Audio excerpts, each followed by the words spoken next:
warahmatullahi wabarakatuh. Waalaikumsalam. Alhamdulillahi wa kafa. Wassalatu wassalamu ala sayyidina Muhammadin al-Mustafa wa ala alihi wa sahbihi ahli sidqi wal wafa. Amma ba'd.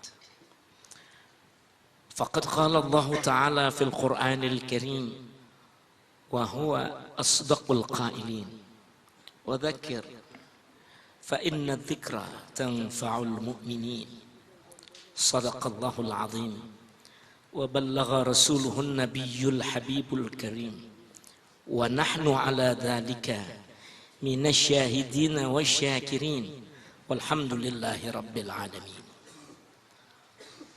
Hadaratil habaib al-kiram al-muhtaramin wa akhussu bidzikri habibuna wa syekhuna wa murabbi arwahina fadilatul ustad as-sayyid al-habib Muhammad Rizq mata'anallah Amin. bituli hayatih wa nafa'anallahu bih. Para ulama, para hadirin sekalian yang tentu saja saya cintai dan saya muliakan, dan menjadi lebih menggembirakan saya pada hari ini tanpa saya duga-duga dan saya rencanakan. Sederhana sebetulnya saya datang ke sini habis ngajar di Masjid Tenabang Al-Makmur. Saya kepengen banget ketemu dengan Habib Abdullah Al-Haddad, sahib Al-Hawi itu celilitan. Antara nomor HP-nya hilang dari HP saya. Mungkin istri saya salah pencet kali. Dia hilang tuh nomor. Saya mau cari beliau, barangkali berjumpa di sini. Oh, Allah mempertemukan kepada sesuatu yang jauh lebih besar dari cuma nyari HP. Ketemu Habib Abdullah Al-Haddad. Sekaligus ini ada pembicaraan dalam skala nasional yang tentu saja menantang pembicaraan yang lebih lugas, lebih mantap, lebih logik, yaitu soal NKRI. Masya Allah, Tumma Masya Allah, Negara Kesatuan Republik Indonesia. Melenceng dari kesatuan, ternyata berbagai bentuk negara yang pernah dicobakan dan ditawarkan di sini bagaikan bunga yang layu sebelum berkembang. Mau bikin negara apa aja keluar dari persatuan enggak kena. Sampai saya waktu masih bocah, saat saya agak genit-genit sedikit gitu terhadap pemikiran, saya pernah membuat lagu Mars di Asy-Syafi'iyah tempat saya sekolah. Al-ittihadu huwa qasduna. Pakai ada yang begitu. Dia punya baitnya itu. Muslimun ikhwanuna mulhidun a'dauna. Al-ittihadu huwa qasduna. Itu lagu saya tuh, tapi saya udah kelupaan sekarang. Maklum umur saya udah 60. Makanya saya minta izin ya Habib Rizq, kawan-kawan yang diundang dan dengan segudang pengalaman tetap aja tuan saya. Ustaz apa tadi? Ustaz Munarman ya? Enggak, yang satu lagi siapa ya? Iya, Ustaz Khotat lahirnya tahun 68 apa ya? 64. Ya, enggak lama PKI meleduk ya. Sebelum PKI saya udah dipajang sama bapak saya. Kita nggak kuat ngelawan PKI. Gede banget dia, Profesor Bakri Sirgar, Ketua Lekrah, Lembaga Kesenian Rakyat. Rumahnya nempel sama saya. Di Matraman itu, Kebon Manggis namanya. Tahu-tahu datang orang dari Medan. Oh Sofan, nggak taunya Ketua Lekrah, komunis. Kita nggak bisa melawan dia secara total karena ibunya Bakri Siregar tukang ngaji. Teman ibu saya baca ratib, baca tahlil. Tapi Bakri Siregarnya itu raja PKI. Beristrikan seorang tokoh Kristiani namanya Duryani Margareta Lontok. Maaf biasa jadi ngomong kemarin-kemarin nih. Sebagai gambaran kalau gitu yang tuaan masih penting juga nih gitu. Sampai saya hafal karena benar-benar tetangga. Kalau lontong sih enak kan. Ini lontoh nih Manado. Luar biasa perempuan ini. Allahu Akbar. Jadilah si Bakri Siregar ini menjadi komunis gara-gara dia nggak mau masuk Kristen. Dan jadilah perempuan itu juga wanita komunis gara-gara nggak mau ngikut jadi Islam. Sebagai jalan tengah, dia mengambil keputusan. Mendingan kita jadi komunis aja. Buat saya dan buat saya menyebutnya orang-orang yang lebih muda usianya dari saya. Tapi tokoh yang semua orang membanggakan beliau-beliau. Siapa yang nggak kenal Pak Munarman? Namanya sering tercatat dan jadi sebutan. Siapa nggak kenal Al-Khattab? Tulisannya aja nggak sembarangan. Tapi dia mesti dengar juga kalimat dari saya. Ini deklamasi yang sering disuarakan di kuping saya. Yang waktu deklamasi itu saya perkarakan pada saat saya menjadi peserta P4, penataran P4. Kan ada tempo hari itu. Serba P4, sampai tukang bajai kudu ngikut juga. P4 tempo hari itu. Saya dapat pola 120 jam. Karena saya dosen IAIN. Teman saya tentara-tentara tuh, sama polisi. Saya ngomongin nih, deklamasi. Teman saya dalam penataran itu langsung berkata, Pak Saifuddin yang ini jangan diomongin. Emang kenapa Pak? Ini penting. Kalau ente omongin, kita yang ditangkap. Kan PDPKI. Dan ini komunis. Ya, tapi itulah kenyataannya. Inikah yang disebut sebagai NKRI? Negara Kesatuan Republik Indonesia yang begitu dikhianati oleh komunis. Tetapi saya tidak boleh berbicara tentang kesalahan komunis. Itu tentu redok dong kalau disebutin deklamasinya. Nggak seperti mereka-mereka yang ketakutan. Dari orang Islam. Kalau ada yang apal, Masya Allah, saya girang banget. Bab, saya belum catat-catat, memang saya apal dari masih anak-anak. Umur saya 9 tahun. Waktu itu. Tukang baca Quran. Kalau urusan Quran ke saya. Anaknya PKI, Bakri Siregar, si profesor, Duryani Margareta Lontoh, tokoh Kristiani belakangan, dia itu penyuara dari ide-ide PKI sebelum G30S. Kalau ketemuannya aja, dia mesem, dia bilang, Din, ente dengerin nih, ane punya apaan? Kupancing kau masuk hutan. Kau ikuti aku seperti bayangan. Hilang pantai. Timbul daratan. Bertimbun bangkai di kota rebutan. Pita merah dan matahari. Cinta berdarah sampai mati. Ya Habibna, narjukum an tufassir hada ma'a diqqati hadzal kalam. Sekali lagi yang membacain biar pada apal. Ya. Dia bilang begitu, dia ketawa, dia cekakak cekikik. Karena dia anak bocah. Mak bapaknya udah jadi komunis. Dia juga barangkali tidak tahu apa kedalaman yang tersimpan dalam kalimat itu. Kupancing kau masuk hutan. Aneh biar tukang baca Quran juga kalau giliran beginian aneh bisa juga. Ya. Kau ikuti aku seperti bayangan. Gue tipu lo pade, cuman lo nggak berasa. Cara orang Jakartanya begitu. Hilang pantai, timbul daratan. Berpayah-payah mereka menyeberangi lautan. Entah dari negara sebelah mana? Timurkah dia? Baratkah dia? Aku tak tahu. Tapi mereka perlu menyeberangi lautan untuk menjamah Indonesia. Hilang pantai, timbul daratan, bertimbun bangkai di kota rebutan.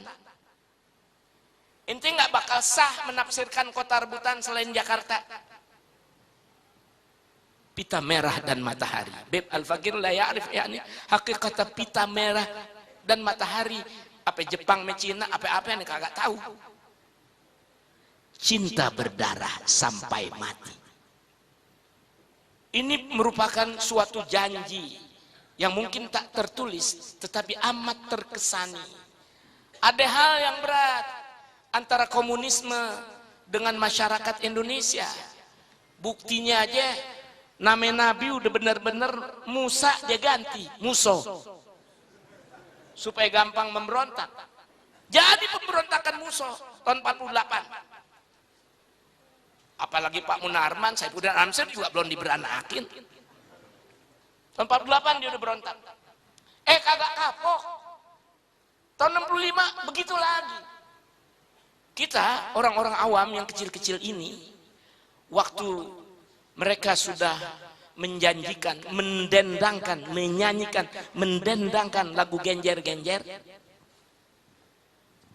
seperti ada perasaan, inspirasi yang tiba-tiba terasa pada ustadz-ustadz kelas bawah. Guruannya tukang main gambus, tapi dia ustadz juga di madrasah. Perasaan udah nggak enak. Apaan dia nyanyi nih? Genjer-genjer, nang kedoan pating keleler. Emak etole teko-teko mumputi genjer. Masa bodoh lu mau apain kayak tuh genjer? Kalau genjer nggak taunya baru ketahuan yang dikata genjer, jenderal. Coba bagaimana itu? Orang kampung pikirannya nggak sampai ke situ, tapi perasaannya yang sampai. Kata nenek-nenek di kampung saya, lu jangan ikut-ikutin deh begitu-gituan. Masa segala PGT ngelatih lu pada bawa senjata, pada nyebrang dari kali Kebon Manggis ke Matraman Dalam pakai apa tambang gitu Pak yang ke kali nyebrang. Kayak tentara bawa senjata cung, bawa senjata AK. Yang begitu-begitu anak-anaknya ustadz lagi.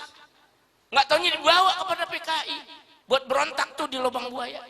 Abang saya masuk situ. Pas tahu pada berhenti, pada jadi ansor buat nebang PKI kalau ketemu. Dialah yang mengawal Kiai Tahir Rahili, mengawal rumahnya Kiai Haji Abdullah Syafi'i ketika mengetahui apa kelicikan PKI dan saya yang menghafal lirik sanjak mereka. Jadi kalau tuan-tuan ini nantinya mau mendiskusikan itu, panggil saya. Buat yang ya menarasikan saja, antum yang menganalisis itu. Jadi bagaimana? Udah kelamaan ya akhi, banyak lagi peristiwa-peristiwa terpendam sampai orang dulu Pak Amin emang bener tuh si Benny Korda ngarang lagu sampai bubui bulan. Emang kenapa tuh bulan pakai dibubui? Ini bukan canda nih, Habib Soleh juga paham nih. Aneh boleh nyanyiin nggak sebagai contoh? Nih, yang tawa ini. Bubui bulan sangrai bentang, panon poe disasate. Tahu terusannya apa? Saya nggak tahu lagi deh itu. Kan bahasa Sunda tuh. Tuh makna bubui bulan, tang saya tanyain, bubui bulan artinya bulan di apa? Dikukus ya? Bukannya ditambus gitu. Di dalam abu dapur pakai api. Bubui bulan, kita tambus bulan itu. Sangrai bentang, kita sangrai, disangrah, digoreng nggak pakai minyak. Bintang itu ada apa? Apa hinanya bulan dan bintang? Bulan bintang masyumi, ayumi, golok tajem, ayu jem. Itu nyanyian saya waktu bocah. Kita tahu karena bulan bintang adalah masyumi. Masyumi kudu ditambus. Bintangnya kudu disangrah. Islam jangan hidup lagi di tanah ini. Bertimbun bangkai di kota rebutan. Saya bergirang hati. Pengen ketemu Habib Abdullah, tahu-tahu. Ketemu majlis yang Masya Allah itu Masya Allah. Benar NKRI itu. Tetapi jangan bergaya dengan gaya-gaya yang vulgar. Menjadi sangat liberal, menjadi ini, menjadi itu. Kan banyak yang sekarang aliran ini itu. Isi dengan agama. Antum bilang syariat, Masya Allah, jazakumullah khairan. Al-Fakir itu udah 60. Ya, geraknya udah nggak gesit lagi kayak yang dulu-dulu. Mudah-mudahan generasi pelanjut ini adalah generasi yang benar-benar sadar. Generasi yang benar-benar memprioritaskan iman dan Islam untuk kemajuan masyarakat Islam di Indonesia ke depan. Dan menyadari benar bahwa basa-basi, tukar menukar senyum hanyalah sandiwara yang terlalu panjang digelar di atas bumi Indonesia. Kan kita bawaannya kudu damai melulu, mesem lulu, disediain perempuan lagi kalau perlu. Akhirnya hancur. Maaf nih saya jadi panjang nih. Dulu waktu Mr. Gobe datang maulid ke rumah Habib Ali di Kuitang, yang cerita Muallim Yunus Bukit Duri. Habib ketemu nggak memang Muallim Yunus Bukit Duri? Belum lama meninggal, antum belum nggak ketemu ya? Orang tua kita tuh muridnya Habib Ali. Aneh sih dulu enak Din. Kenapa zaman Habib Ali dulu kita masih jadi anak madrasah di Kuitang Unwanul Falah. Datang profesor Belanda tuh, Mr. Gobe. Aneh nanya ame Belanda yang benar-benar di IAIN. Namanya Dr. Mulleman. Umurnya ke antum, baru 50-an sekarang. Saya tanya, you dengar Mr. Gobe sudah terlampau tua Pak Saifuddin. Umurnya mendekati 90-an. Waktu aneh tanya tuh. Aneh terkesan. Dia itu begitu hormat kepada anak madrasah. Assalamualaikum ya abnai wa ya banati. Emang dia orang Arab, muallim? Bukan, dia Belanda. Katanya Yahudi. Tapi assalamualaikumnya cakep banget. Dia belain Habib Ali waktu bikin maulid karena dia mentakzimi Rasulullah. Terlepas penafsiran yang macam-macam Bib ya, Anda sih percaya omongan orang tua. Dia takzim sama Nabi kita. Tahu siasat atau bukan urusan saya. Tapi sampai sebatas itu dia datang menghormati Habib Ali bin Abdurrahman Al-Habashi. Dia datang pada maulid, dia ucapkan salam pada saat kedatangannya lalu memberikan tausiah. Assalamualaikum ya abnai wa ya banati. Namanya Mr. Gobe. Juniornya Snook Hurgronya. Tuh begitu. Tapi coba dong sekarang. Majid, Masya Allah, tiada ada Tuhan kecuali Tuhan. Akhirnya combrok jadi Tuhan. Habis yang mana Tuhan boleh disebut Tuhan? Asal Tuhan aja lu sebut Tuhan deh. Habis nih bangsa Indonesia. Diterusin Beb, ame Komarudin Hidayat. Nggak jauh umurnya sama aneh Komarudin. Yang mati untuk Islam adalah musyrik. Beredarnya di IAIN. Tangkap Saifuddin Amsir kalau salah ngomong. Padu sama Komarudin Hidayat. Adu lagi dia sama aneh soal urusan agama. Lu kan cuma nyemplung jadi dosen doang. Habis itu jadi orang pangkat karena ngikutin Nur Khalis Majid. Kita sih tetap aja dikata guru ngaji. Di IAIN kan aneh dikata guru ngaji. Tadi murid aneh juga kalau gitu ya, Habib yang jadi apa? Habib Idrus. Itu teman-teman ente yang gagah-gagah tuh kalau ngomong, dia sih guru ngaji katanya. Karena saya nggak bakal bisa nyatu sama Nur Khalis Majid. Sama siapa itu? Komarudin Hidayat. Dia bilang, yang mati untuk Islam adalah musyrik. Habib nggak ngalamin kali, karena ucapan itu dimulai sebelum 82. Saya baru masuk IAIN formal 82. Saya lulus 85. Omongannya yang paling nyakitin perasaan. nyakitin telinga, dia bilang yang mati untuk Islam adalah musyrik. Emang dia nggak baca tuh ayat wala tamutunna illa, emang dia nggak baca? Dia baca tapi dia artikan menurut selera dia. Itu yang susah. Assalamualaikum warahmatullahi wabarakatuh. Maafkan saya. Anda tutup di sini biar antum penasaran. Besok lagi. Sallu ala